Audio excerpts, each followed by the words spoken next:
This channel does not promote any violent, harmful, or illegal activities. All content provided by this channel is meant for an educational purpose only.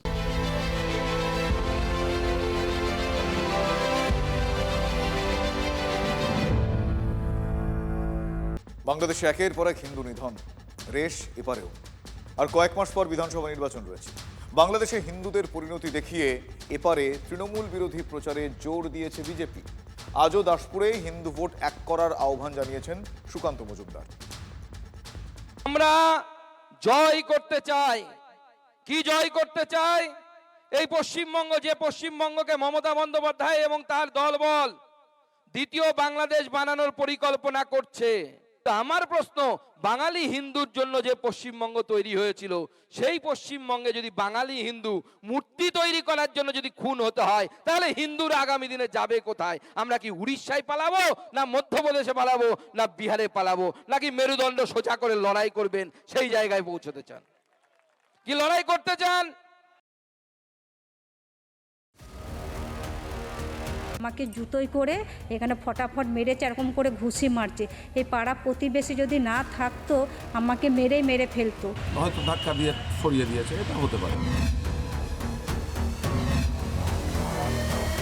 Abdul রহিম গাজীর এখানে নাম নেই, ওনার বাংলাদেশে জন্ম হয়েছে। বাংলাদেশি কি না সেটা উনি তো ওই বুথের বিয়লও না।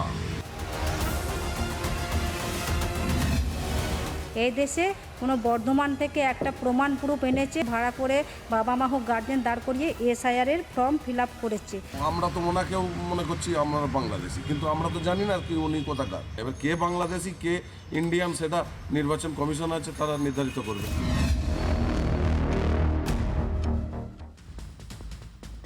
বাংলাদেশিকে বাংলাদেশি বলা যাবে না, তৃণমূলের কাউন্সিলর তিনি বলছেন না। বিএলও কাউকে বাংলাদেশি বলে দেগে দেওয়ার কে?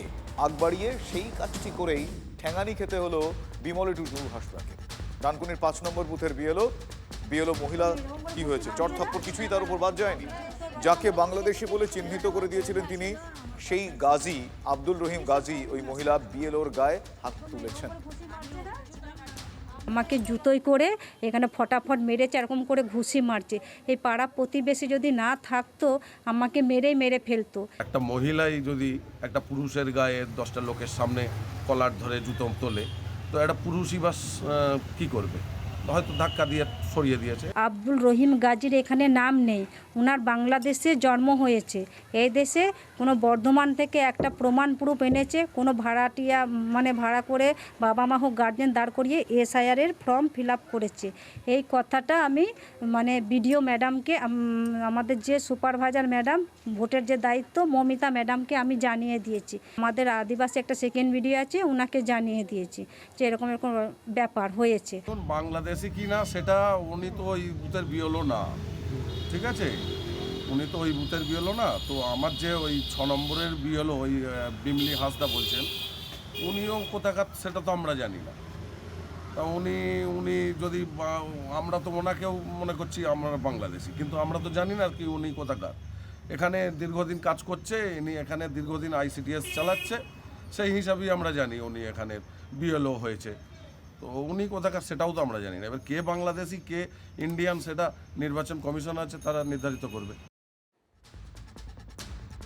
ডানকুনি 2 নম্বর ওয়ার্ডের টিএমসি কাউন্সিলর শেখ আশরাফ হোসেনের কথা আপনারা শুনলেন। নির্বাচন কমিশন ঠিক করবে কে বাংলাদেশি। হ্যাঁ, কমিশনই ঠিক করবে। এসআইআর করার বড় একটা উদ্দেশ্যই তো বাংলাদেশি চিহ্নিত করে ভোটার তালিকা থেকে বাদ দেওয়া। আচ্ছা, এই আদিবাসী বিএলও বিমলি টুডু কার হয়ে কাজ করছে? কমিশন?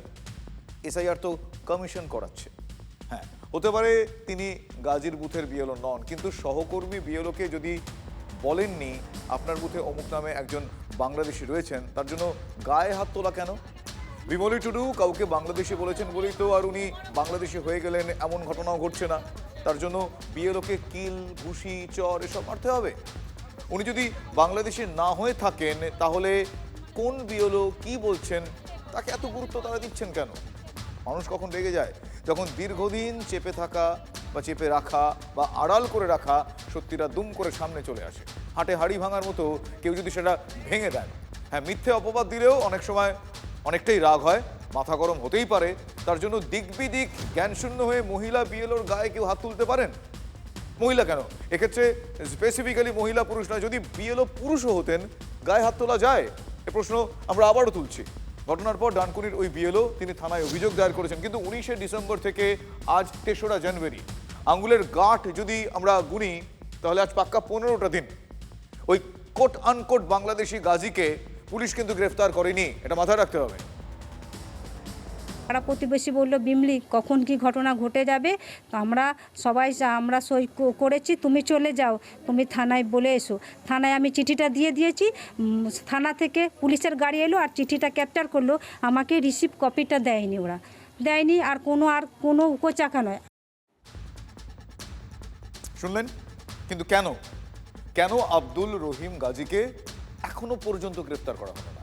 পুলিশ কি এতটাই ব্যস্ত যে সময় বের করে উঠতে পারলো না এখনো পর্যন্ত? নাকি পুলিশের মনে হয়েছে যে খুচরো পাতি কেস, অভিযোগে গুরুত্ব দেওয়ার কিছু নেই? নাকি একজন মহিলা আদিবাসীর গায়ে হাত তোলা পুলিশের চোখে আজকাল আর অপরাধ হিসেবে নেই? মারাত্মক ভয়াবহ এই প্রশ্নগুলো এই পরিস্থিতি তুলছে। দেখুন, ক্যামেরার সামনে পুলিশ কথা বলতে চায়নি, অফ ক্যামেরা ডানকুনি থানা জানাচ্ছে কোনো অভিযোগই নাকি দায়ের করা হয়নি। দায়ের হয়নি নাকি অভিযোগ কেস ডায়েরিতে নথিভুক্ত হয়নি, স্পেসিফিক্যালি এটা মাথায় রাখতে হবে। ওই বিএলও তিনি কি মিথ্যে কথা বলছেন? আবার থানায় গেলাম যে স্যার এরকম ঘটনা ঘটছে, তো কি হবে, এখানে ঝামেলা করছে যারা সাক্ষী দিয়েছে, আবার সেই চিঠিটা ওরা নিয়ে নিল। ব্যাস 19 তারিখ থেকে এই ঘটনা ঘটছে, এখনো কোনো আমি বিচারই পাইনি। বিমলি টুডু হাঁসদা বিডিওর কাছেও ঘটনার কথা জানিয়েছিলেন, তারপরেও কেন প্রশাসনের উপর মহল থেকে ওই গাজীকে গ্রেফতারের কোন রকম নির্দেশ এলো না? ডানকুনি থানার পুলিশ কেন আব্দুল রহিম গাজীকে ছেড়ে রাখলো? শাসক কাউন্সিলর সব ম্যানেজ করে নেবেন? হ্যাঁ, তৃণমূল কাউন্সিলর শেখ আশরাফ হোসেন দুপক্ষকেই তিনি ডেকেছিলেন, মীমাংসা করে দেবেন, কিন্তু বিএলও তিনি পাত্তা দেননি, তিনি ওই সালিশিতে যাননি।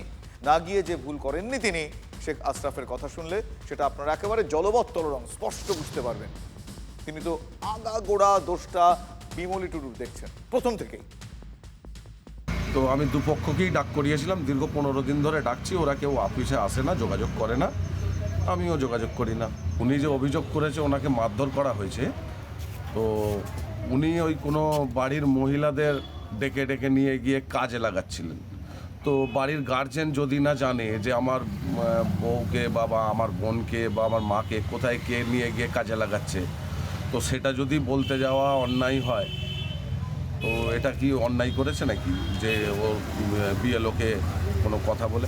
বিএলওকে মারধর করেছে বলে আমার জানা নেই, ওখানে এলাকার লোকেদেরও আমি খবর নিলাম যে হ্যাঁ তর্কতর্কি হয়েছে মৌখিক। আব্দুল রহিম গাজীর এলাকায় আমরা খোঁজ করেছি, তাকে এলাকায় পাইনি। অপরাধ করে ফেলেছেন বুঝে তিনি কি গর্তে সেঁধিয়ে গিয়েছেন নাকি বাংলাদেশে পালিয়েছেন? মহিলার গায়ে যারা হাত তোলে তারা কতটা বীর পুরুষ আমার বলার অপেক্ষা রাখে না। আব্দুল রহিম গাজী শাসক ঘনিষ্ঠ কিনা সেটা জানা নেই, আমাদের রিপোর্টারের হাতে প্রমাণও নেই, কিন্তু কাউন্সিলরের কথা শুনলে মনে হয় যেন তাকে বাঁচানোর একটা গরজ এই শাসক দলের কাউন্সিলরের রয়েছে। গাজীর স্ত্রী তিনি দাবি করছেন যে বিমলিকে মারধর করা হয়নি, ওই বিএলওই নাকি স্বামীর কলার ধরেছিলেন, তার স্বামী। আর তাই কি বাড়ি বয়ে বিএলওকে শাসিয়ে আসছেন তারা? এই প্রশ্ন আমি রাখলাম। আবার উনার স্ত্রী এখানে এসে হামলা করছে 2-3 দিন ধরে, যে আমার স্বামী আমার বাইরা কষায়, গরু কাটে, মুড়ি কাটে, ছাড়বে না, মানে খুব অশান্তি, কোনো আমি ন্যায্য বিচার পেলাম না। The Honorable Prime Minister is on borrowed time. You all are on borrowed time, mark my words. And I would like to end by saying, थोड़ा सब्र रखिए और कुर्सी का पीटी बांध लीजिए, मौसम बिगड़ने वाला है। थोड़ा सब्र रखिए और कुर्सी का पीटी बांध लीजिए, मौसम बिगड़ने वाला है।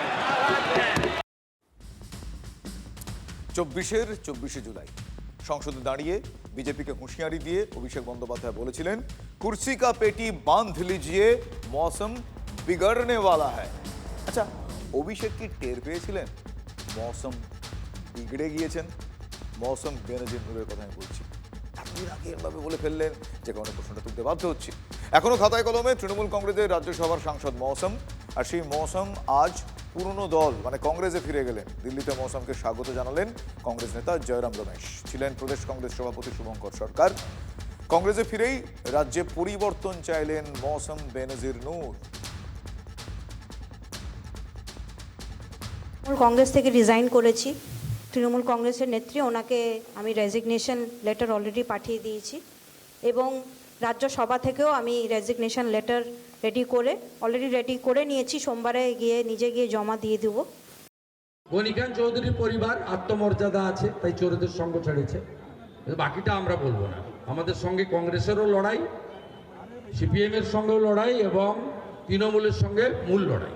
আমার দাদা ঈশা খান চৌধুরী আলাদাভাবে কাজ করছিলেন, আমি আলাদাভাবে কাজ করছিলাম। কোথাও না কোথাও আমাদের সমস্যা হচ্ছিল কাজ করার। ফ্যামিলি হিসেবে আমরা ডিসিশন নিয়েছি যে আমরা একসঙ্গে কাজ করব, কংগ্রেসকে মজবুত করার কাজ এবং বরকত সাহেবের লেগেসিকে মজবুত করার কাজ আমরা একসঙ্গে করব। মালদা মুর্শিদাবাদে তৃণমূল কংগ্রেস পুরো ভ্যানিশ। অভিষেক বন্দ্যোপাধ্যায় দিল্লিতে বলে আসছেন না ভ্যানিশ কুমার, অভিষেক বন্দ্যোপাধ্যায় এরপরে ভ্যানিশ ব্যানার্জি হয়ে যাবে। মৌসম নূর তিনি একটি সিদ্ধান্ত নিয়েছেন, কিন্তু এই মুহূর্তে মৌসম নূরের সিদ্ধান্তের উপর কোনো মন্তব্য করছি না। পার্টি নেতৃত্ব বিষয়টি জানেন। डेफिनेटली मुझे लगता है कि बंगाल में भी एक चेंज आना चाहिए। कांग्रेस के लिए मैं फर्दर कैंपेन भी शुरू करूंगी।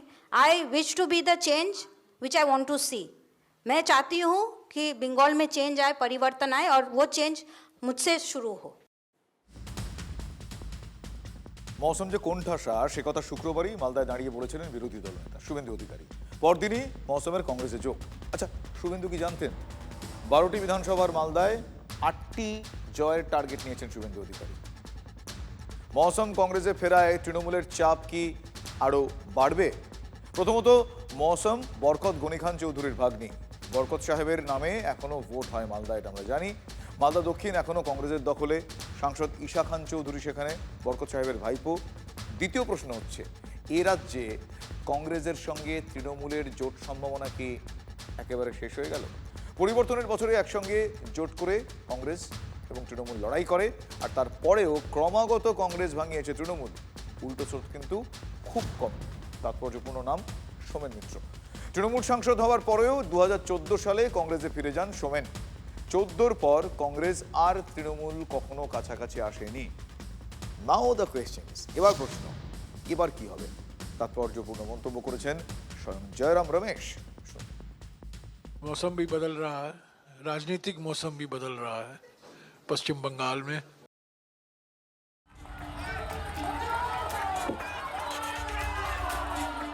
আগামী কাল থেকে অন্য রূপ দেখবেন চুচুড়া।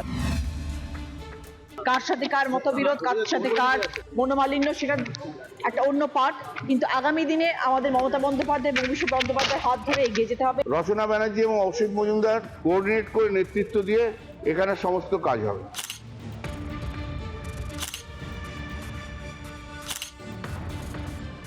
রচনা আমার নিজের বোনের চাইতে বেশি। আমাদের দলের কথা ভেবে দলের সুচিন্তক আমরা সেই জন্য সেইভাবে এগিয়ে যেতে হবে। দল তো আগে, তারপর তো অন্য কিছু। দল থাকলে সব থাকবে, নাহলে কিছু থাকবে না। দ্বন্দ্ব করলে যারা করবে তারা দলে থাকবে না।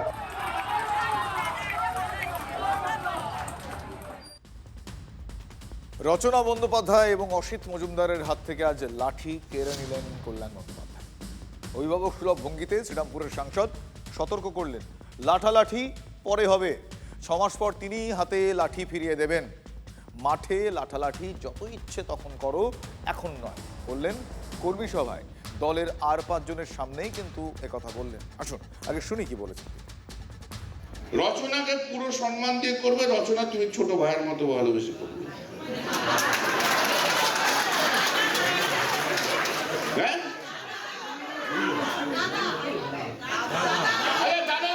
দাদা হবে, তোমার দাদার মতো হবে, ঠিক আছে? একসঙ্গে তো দুজনে মিলে সকালবেলা ঘুগনি খাচ্ছিস।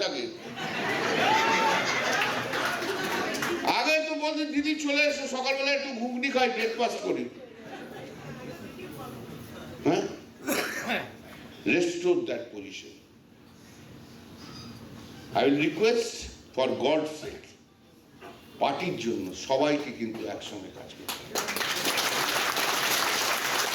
কেউ এবার থেকে তপনের কানে কানে কেউ খুসখুস করবে না, আর কেউ এখন থেকে রচনার কানে গিয়েও খুসখুস করবে না।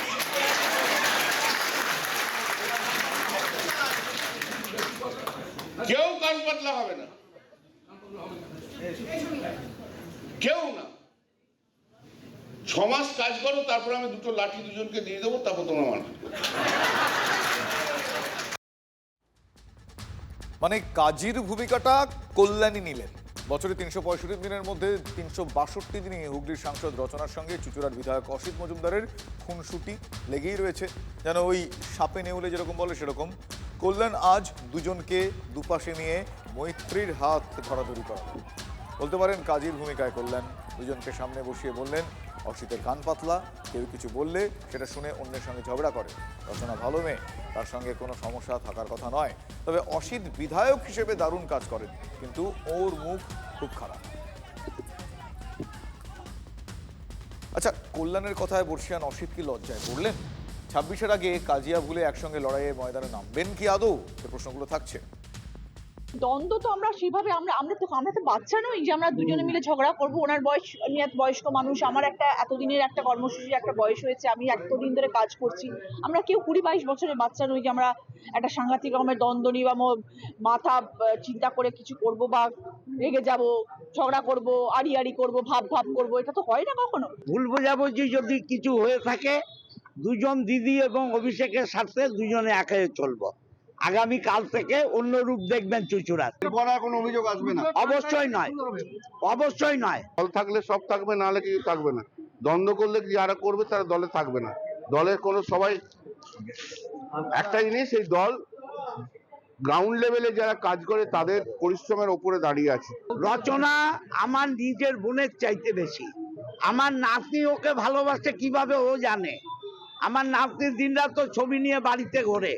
অতএব এটা কোনো ব্যাপার নয়, ভুল বোঝাবুঝি সাময়িক, দীর্ঘদিনের লড়াইতে আমরা এক। হয়তো কাজের জায়গায় অনেক সময় অনেক কিছু হয় যেখানে আমাদের হয়তো মনে হলো যে সেই কাজটা সেরকম ভাবে হয়নি, সেই দিক দিয়ে হয়তো আমাদের মধ্যে কিছু রকম হয়তো ডিফারেন্সেস ছিল, কিন্তু আমাদের একটাই তো লক্ষ্য, না উনি আমার রিলেটিভ, না আমি ওনার রিলেটিভ। কল্যাণ ব্যানার্জি মঞ্চ থেকে আপনার কথা বললেন যে চামচাদের কথা শুনবেন না, কি বলবেন? এটা বাজে কথা রাখুন না। হ্যাঁ, বললাম না আমাদের সিনিয়র অভিভাবক, আজকে থেকে নয়। অতএব উনি যেটা বলেন ঠিকই বলেন। আমাদের একটাই লক্ষ্য যে আমাদেরকে দলকে ভালোবেসে কাজ করতে হবে, আমাদের দলের জন্য কাজ করতে হবে। তাই আগামী 4 মাস আমাদের ভীষণ গুরুত্বপূর্ণ। মে মাস অবধি এখন আমরা একত্রিত হয়ে কাজ করব। আপনারা কেন এত নেগেটিভ ভাবে ধরেন যে কাজ করবে না? কারণ এইরকম ছিল যে না ওরকম কিছু ছিল না, সব ঠিক ছিল। সব ঠিক ছিল বললেই কি সব ঠিক থাকে? সব ঠিক আছে? রাজারহাট নিউ টাউনের দিকে তাকান, সেখানেও তো প্রকাশ্যে দলের আকচাকচি চলছে। তৃণমূলের অভিনেত্রী সাংসদ ভারী মিষ্টিভাবে একটা সহজ সত্য স্বীকার করে নিয়েছিলেন, তৃণমূলের সিলেবাসেই রয়েছে গোষ্ঠীদ্বন্দ্ব। খুব ভুল কিছু বলেননি। তাপস সব্যসাচীর দ্বৈরথ নতুন কিছু নয়। সেখানে তাপস চট্টোপাধ্যায়কে রাজারহাট নিউ টাউন এবং বিধাননগর বিধানসভা কেন্দ্রের কোঅর্ডিনেটর করেছে দল। তাতেই খেপে গিয়েছেন সব্যসাচী দত্ত। মিষ্টি মুখে কিভাবে খোঁচা দিলেন শুনুন। আমার চেয়ে বয়সে সিনিয়র, তারও অভিজ্ঞতা আছে এবং দীর্ঘদিন সিপিএম করা লোক, সিপিএম থেকে এসছেন, কিভাবে জায়গা দখল করতে হয় আমাদের চেয়ে ভালো জানেন। আপনার দলেরই তো এখন এই মুহূর্তে, হ্যাঁ, সেই কারণেই তো ওনাকে নেওয়া হয়েছে। কি করে মানে যেটুকু পড়ে থাকবে সেটা কুড়িয়ে কাছিয়ে নিয়ে আসতে হয় কি করে, সেটা উনি ভালো জানেন। তাপস যদিও গুরুত্বই দিচ্ছেন না, তিনি বলে দিলেন অন্য কারো সার্টিফিকেটের তিনি তোয়াক্কাই করেন না, দলের সঙ্গে বেইমানি করেন না, এটাই তার কাছে বড় সার্টিফিকেট। মমতা বন্দ্যোপাধ্যায়কে আমি কারো সার্টিফিকেট লাগবে না, দলের সাথে কোনোদিন বেইমানি করি না। কে কি বলেছেন না বলেছেন দল জবাব দেবে। দলের কোনো কথা আমি বলতে চাইবো না। দেখো, দল যেরকম ভাবে দল দায়িত্ব দেবে, আমি দলের সৈনিক। যখন যে দল করে দল বাইরে আমি কোনো কিছু কোনোদিন ভাবি না, মানে করি না। সবার থেকে শিখতে হবে, শেখার কোনো শেষ নেই। সবার থেকে শিখতে হবে, মনটা উদার করতে হবে, উদার মন করার মধ্যে কোনো বিষয় কিছু নেই। আসলে শাসক দলের কোন দল ঠেকানো অত সহজ নয়। পাড়ায় সমাধানের টাকাও নাকি তৃণমূলের দুই গোষ্ঠীর মধ্যে ভাগাভাগি হয়ে গিয়েছে। ভাবুন, টাকা যে সরকারি সেটাই কি আমাদের এবার ভুলে যেতে হবে? ভাগ্যিস কোন্দল ছিল, তাই অভিযোগ সামনে আসছে।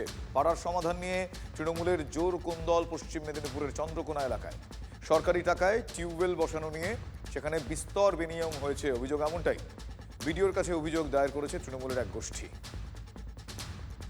আমরা তো এই কথা বলে বসাইনি, আমাদের বলা হয়েছে স্কুলে যখন টাকা ভাগ হয়েছে তখনও বলা হয়েছে লোতার জায়গার মধ্যে কল বস করানো হবে, জানো তারা বস করানো হয়েছে, তাদের টাকা তারা ভাগ করে নিয়েছে, আমাদের টাকা আমাদের দিয়েছে। আমাদের দলের লোক 5টা কল বসেছে, তাদের লোক রাস্তা করেছে। মানে কি এখানে কি দুটো দল? হ্যাঁ, দুটো দল। কি কোন কোন দল? একটা হচ্ছে তৃণমূলের পার্টি, একটা হচ্ছে তৃণমূলেরই দুটো গোষ্ঠী। ওই পক্ষে সম্মতি নিয়ে রেজুলেশন খাতা করে আমাদের সরকারি যে সিস্টেম ছিল সেই সিস্টেম মেনে, সেরকম সিস্টেম মেনে আমাদের কাজটা মানে সেখান থেকে পজিটিভ মনে হয়েছিল। আমাদের কর্তব্য আমরা কোনো এলাকায় যাতে অশান্তি না হয় সেদিকে আমরা নজর রাখবো বা বিডিও সাহেবকে জানাবো। আমাদের ওসিকেও যদি জানাতে হয় সে বিষয়ে আমরা কথা বলবো যাতে এলাকায় না উত্তেজিত হয় বা এলাকায় যাতে শান্তিতে রাখতে পারি। সামনে গেলে 26 আবার ভোট আছে, আমরা সেদিকে নজর একটু রাখবো। পাড়াই সমাধান প্রকল্পে 10 লক্ষ টাকা 2 গোষ্ঠীর 2জন কন্ট্রাক্টরকে ভাগ করে দেওয়া হয়েছিল। একজন রাস্তা করবে, একজন টিউবওয়েল করবে, এবং সেই যে কাজ সেই কাজেও দুর্নীতি হয়েছে। আর কিছুদিন অপেক্ষা করে যান, সামনেই 2026-এর বিধানসভা নির্বাচন। এই নির্বাচনে তৃণমূলকে ছুঁড়ে ফেলার জন্য মানুষ প্রস্তুত হয়ে গেছে।